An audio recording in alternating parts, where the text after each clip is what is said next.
साथ में, और ऐसी न्यूज पाने के लिए ही जुड़ जाइए हमारे चैनल से, सब्सक्राइब कर लीजिए, वीडियो को लाइक और शेयर कर दीजिए। दोस्तों, फिर से पहुंचा हूं लखनऊ के इको गार्डन में, और जो शिक्षक हैं वो लगातार अपना जो धरना है वो जारी रखे हुए हैं। आइए इनसे बात करते हैं, क्योंकि सरकार की तरफ से काफी सारे विधायक आए, काफी सारे मंत्री आए, लेकिन सवाल ये उठता है कि अगर सरकार के जो विधायक मंत्री हैं वो यहाँ पर आ रहे हैं, आखिरकार क्यों आ रहे हैं? अगर आ रहे हैं तो इनकी लोगों की मांगों को सरकार तक पहुँचाने का काम क्यों नहीं कर पा रहे हैं? सबसे एक लोकतंत्र में तरीका होता है कि हम एक आंदोलन के माध्यम से सरकार को मैसेज देते हैं, और अभी आपने देखा कि पूरे भारतवर्ष का सबसे बड़ा आंदोलन किसान आंदोलन हो रहा था। उसकी किसानों की बातों को मान करके संसद में तीनों विधेयक वापस लिए गए। हमारी पुरानी पेंशन कर्मचारियों को 30-30 साल सेवा करने के बाद मिलती है। अगर एक दिन का विधायक हो जाता है, सांसद हो जाता है, तो उसको पेंशन पुरानी मिलेगी, और हम लोग 40-40 साल तक नौकरी करते हैं, हमको पुरानी पेंशन नहीं मिलेगी। इसलिए सरकार को मैसेज देना चाहता हूं कि चुनाव भी आगे हैं, और हम कर्मचारी बड़ी तन्मयता से सरकार के कल्याणकारी कार्यक्रमों को आगे बढ़ाते हैं, और अगर सरकार ने हमारी मांगे पूरी नहीं की तो हम लोग बहुत बड़ा बृहद आंदोलन भी चलाएंगे।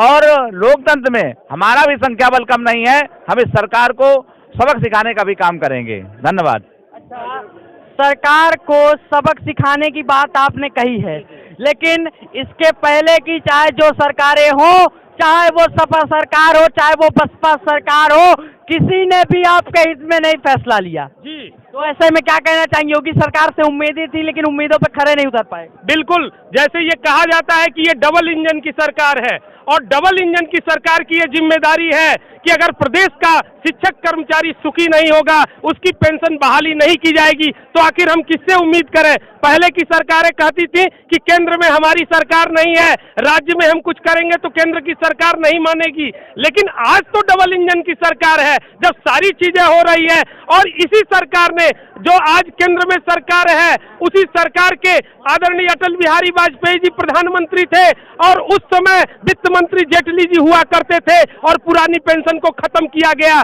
उसके बाद आदरणीय योगी आदित्यनाथ जी जब मुख्यमंत्री नहीं थे, उस समय भी ये हम लोग चर्चा करते थे, और ये हुआ कि जब सरकार आएगी तो पुरानी पेंशन बहाल होगी। बस एक बात कि डबल इंजन की सरकार है, सबके सुख की बात करती तो शिक्षक कर्मचारी 2005 के बाद से शेयर मार्केट का चक्कर लगाए, बीमा कंपनियों का चक्कर लगाए। अरे अपने विधायकों, अपने सांसदों की पेंशन अगर आप बंद कर दीजिए, नई पेंशन की व्यवस्था उन पे लागू करिए, तब भी हमें संतोष होता। केवल शिक्षक कर्मचारियों के लिए कोरोना काल से बोलते हैं, जो विभाग है वो घाटे में चले गए कोरोना काल में।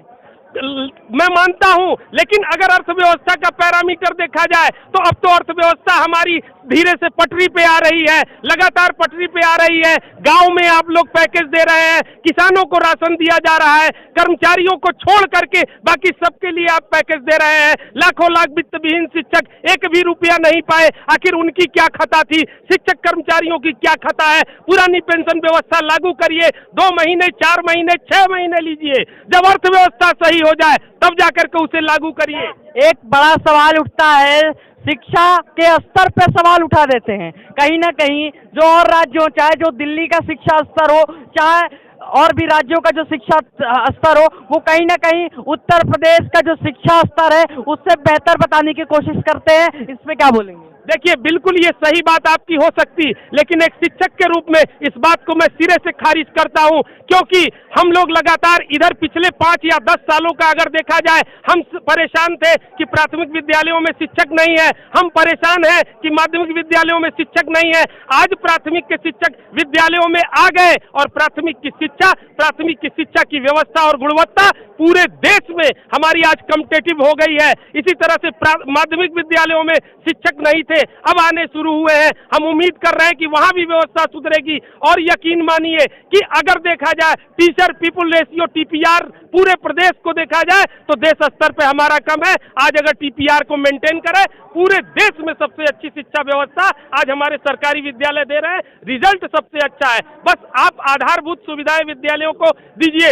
आजादी के बाद से किसी भी सहायता प्राप्त विद्यालय को बिल्डिंग का कोई खर्चा नहीं दिया गया, जर्जर भवन है। सरकार को चाहिए, सरकार ने डाटा भी मांगा है, हम उम्मीद करते हैं कि उनको जरूर पैकेज मिलेगा और हमारी शिक्षा व्यवस्था पूरे देश में 1 नंबर पे होगी। अच्छा, सरकारी व्यवस्था पे सवाल उठते हैं, सरकारी व्यवस्था पे सवाल उठते हैं, कहीं ना कहीं लोगों पे जो सरकारी लोग हैं उन पे सवाल उठते हैं, और यही वजह है कि जो सरकार है वो तमाम विभागों उनको प्राइवेट करती जा रही है। इस पे क्या बोलना चाहिए? जी बिल्कुल, इसको हम बताते हैं कि अभी आपने देखा होगा कि 28 तारीख को टीईटी की परीक्षा हुई, परीक्षा आउटसोर्सिंग, संविदा कर्मी, निजीकरण, चूंकि पर्चा आउट हुआ, कोई न कोई प्राइवेट एजेंसी ने पर्चा बनाया होगा, प्राइवेट एजेंसी की व्यवस्था रही, विद्यालयों में पेपर के लिए तैयारी की गई, वहां से किसी भी तरीके की दिक्कत नहीं आई। इसी तरह से हम कहते हैं कि अगर शिक्षकों से, कर्मचारियों से आपका विश्वास उठ जाएगा, इसी तरह से आउटसोर्सिंग और निजीकरण पे आप ध्यान देंगे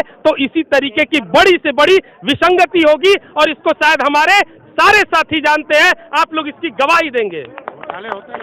एक बात और बोलना चाहूंगा, ये बताइए, अगर सरकारी शिक्षा व्यवस्था इतनी बढ़िया है तो जो सरकारी कर्मचारी हैं वो अपने बच्चों को सरकारी स्कूलों में क्यों नहीं पढ़ाते हैं? सीधा सवाल। ये गुजरे जमाने की बात है, ये गुजरे जमाने की बात है। आज देखिए सरकारी स्कूलों में सरकारी शिक्षकों के लड़के पढ़ रहे हैं और बहुत अच्छी व्यवस्था है। मैं आपसे अनुरोध करूंगा कि लखनऊ के बगल में आप मोहनलालगंज का कोई प्राथमिक विद्यालय देखिए, वहां पे अगर पूरे शिक्षक हैं तो आपको A to Z up to date व्यवस्था मिलेगी। ये आरोप जमाने की थी जब पुरानी कविताएं हुआ करती थी कि घुन खाई सहतीरों पर 12 खड़ी विधाता भाचे, फटी भीत है चूती छत है, आले पर विस्तुइया नाचे। अब तो सब एकदम डेंट पेंट टनाटन हो गया। अच्छा, जो सरकारी स्कूल है इतने ही बढ़िया चल रहे हैं तो जो प्राइवेट स्कूल है वो तो बंद हो जाने चाहिए। महोदय, इस कोरोना काल में देखिए, इस बार देखिए सरकारी स्कूल देखिए, ये भी प्रधानाचार्य, ये भी प्रधानाचार्य, ये सभी लोग जो है ये हमारे नेताजी हैं, हमारे प्राथमिक के बड़े नेता हैं। आपको बतावें कि इस साल का अगर डाटा उठाएंगे तो हमारे सरकारी विद्यालयों में इतने बच्चे हैं, इतने बच्चे आ गए क्योंकि बस लोगों को यह एहसास हो गया कि जहां पे केवल फीस वसूली होती है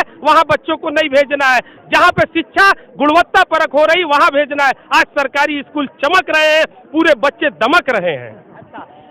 एक कुछ सारी नई पार्टियां आई जो दिल्ली से नए आ करके और यूपी में लोगों को बोलती हैं कि जो उत्तर प्रदेश के बच्चे हैं वो कहीं ना कहीं सरकारी स्कूल में ड्रेस के लिए और खाने के लिए जाते हैं। इस पे क्या कहना चाहेंगे? स्कूल के बच्चे केवल ड्रेस और खाने के लिए नहीं जाते हैं, बेहतर पढ़ाई होती है, अच्छे हमारे यहाँ शिक्षक आए हैं इसलिए जा रहे हैं। बिल्कुल बेहतर है, इसलिए कहीं ना कहीं जो बच्चे हैं वो जा रहे हैं। तो देखिए साफ साफ जो यहाँ पे शिक्षक आए उन्होंने कहीं ना कहीं अपनी बातों को रख दिया है और ये बात बता दिया है सरकार को कि शिक्षा प्रणाली जो है उत्तर प्रदेश में कहीं ना कहीं शिक्षकों की तरफ से उसमें कोई कमी नहीं रह रही है और शिक्षक जो है अपनी तरफ से लगे हुए। क्या बोलना चाहेंगे? अगर सरकार हमको पेंशन नहीं देगी तो हम उनको टेंशन देते रहेंगे। पेंशन हमारा जन्म से अधिकार है, हम इसको लेके रहेंगे। कर्मचारी परिषद जिंदाबाद। तो देखिए शिक्षक जो हैं वो अपनी अपनी बात रख रहे हैं और अपनी अपनी बात कह रहे हैं। तमाम सारे लोग यहाँ पे बैठे हुए हैं, ये बात करते हैं। क्या नाम है सर, कहाँ से आए हैं? मैं अब्दुल अजीज हूँ, मैं देवरिया से आया हूँ। और ये समस्या जो है सिर्फ शिक्षकों की नहीं है बल्कि सारे कर्मचारियों की है। वैसे मैं शिक्षक हूँ लेकिन ये पूरे कर्मचारियों की समस्या है और इस पर सरकार को गंभीरता से विचार करनी चाहिए, क्योंकि ये जो है एक बहुत बड़ी समस्या, जटिल समस्या इसलिए है कि हम जो है जीवन भर जो है इसमें लगे रहते हैं, इनके कार्यों को संपादित करते हैं, लेकिन पता ये चलता है कि जब हम रिटायर हो रहे हैं तो हमें कुछ मिलने वाला नहीं है और पेंशन के नाम पे सिर्फ ढोंग के रूप में जो है थोड़ा बहुत जो है सांत्वना स्वरूप मिल जाता है, जो हमारे लिए कतई ये नाकाबिले बर्दाश्त है। ये तो देखिए कई सारे जो शिक्षक हैं वो यहाँ पे बैठे हुए हैं। दूर दूर तक आप जहाँ तक की देखेंगे आपकी सिर्फ नज़र यहाँ पे शिक्षकों के ऊपर ही जाएगी, क्योंकि यहाँ पे जितने भी व्यक्ति आपको मेरे आसपास दिख रहे हैं ये कहीं ना कहीं उत्तर प्रदेश के तमाम जिलों से कहीं ना कहीं आपको तैनात मिलेंगे। कहीं ना कहीं किसी जिले पे, कहीं ना कहीं किसी जो है माध्यमिक विद्यालय में है वहाँ पे मिलेंगे आपको और दिखेंगे। और तमाम सारे शिक्षक यहाँ पे, आइए आपको दिखाते हैं। कई सारे लोग बैठे हैं, कई सारे लोग जो हैं वो घूम रहे हैं। आइए बात करते हैं। कई सारे लोग यहाँ पे शिक्षक हैं। क्या नाम है, कहाँ से आए हुए हैं? प्रकाश चंद्र राठौर, डिस्ट्रिक्ट कन्नौज से।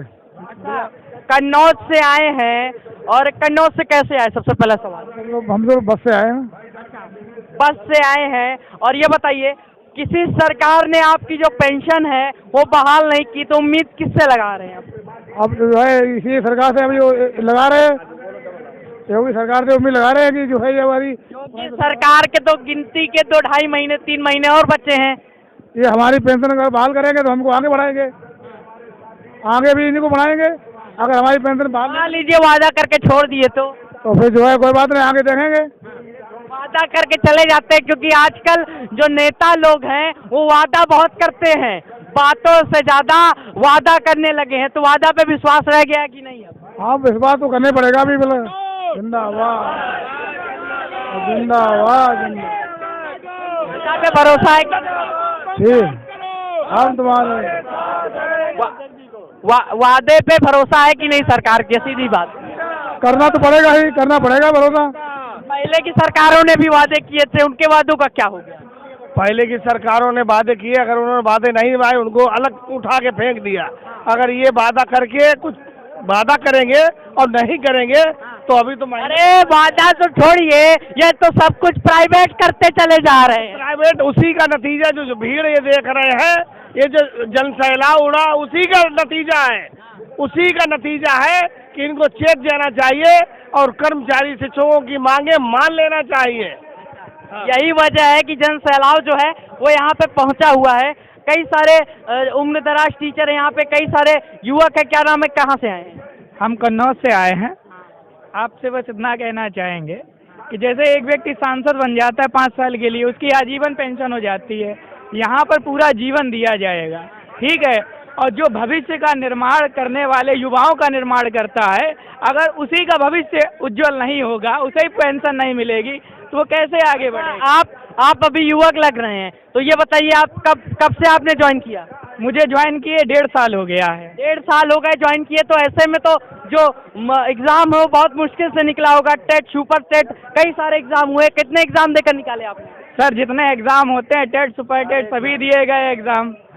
और यहाँ पे एक उम्र दराज भी बैठे हुए हैं। आपने सरकार तक पढ़ाई की थी जब आपने ज्वाइन किया था? और हमने BSc B.Ed विशिष्ट थी।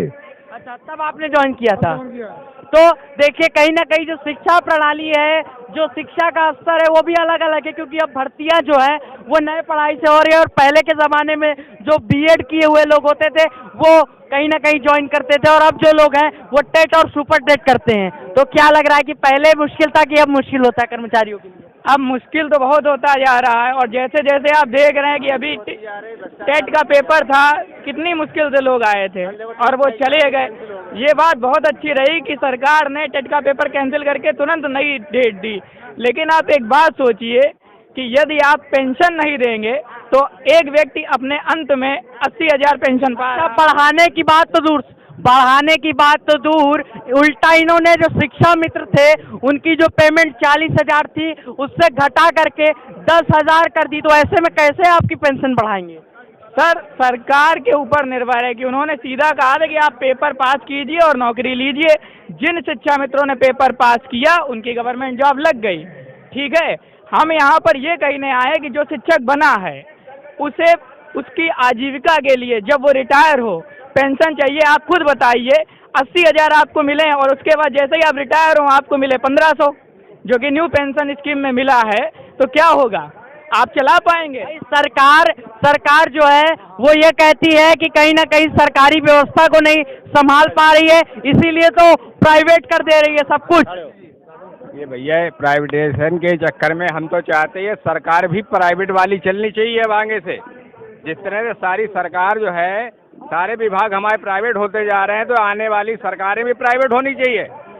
क्योंकि उनको मालूम तो हो कि प्राइवेट और गवर्नमेंट जॉब में अंतर क्या है। और एक सांसद को 4 बार पेंशन क्यों मिलती है? 5 दिन के लिए विधायक बनता है, और अगर वो 5 बार जीत गया तो 5 बार उसको पेंशन मिलती है। और यहाँ 50 साल नौकरी करने के बाद उसको 1,500 रुपया मिलेगा। तो योजना कौन सी सही है? हमें प्रयास करना चाहिए कि जॉब के लिए अथवा सांसदीय विधायकी के लिए।